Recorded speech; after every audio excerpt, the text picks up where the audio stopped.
You've been lied to about the dangers of sucralose. For at least the past 15 years, there have been people trying to discredit sucralose. I'm really concerned about the people that are running around scared, and I get it. I'm very similar. Last year, another research article came out that before I had a chance to read it, the very first thing I said was, pull our products from the shelf that have sucralose in them. I don't want to hurt anybody. And so here's what I found as I dug into this a little bit deeper. Sucralose is a sweetener that's linked, it's listed in a category as an artificial sweetener, but it's the only one that is actually a derivative of sugar.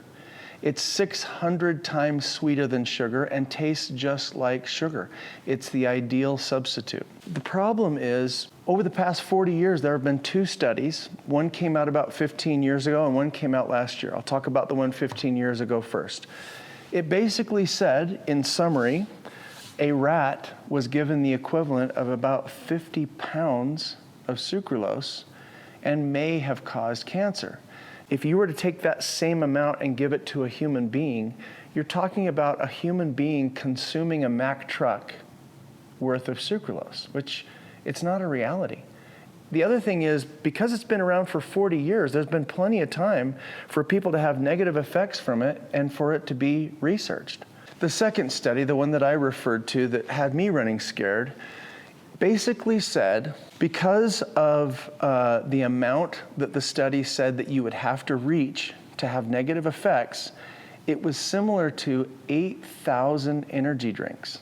So the question is, if we have to consume an unreasonable amount before we can start seeing anything negative, is that a valid study? The other thing was, the second study was done in a Petri dish.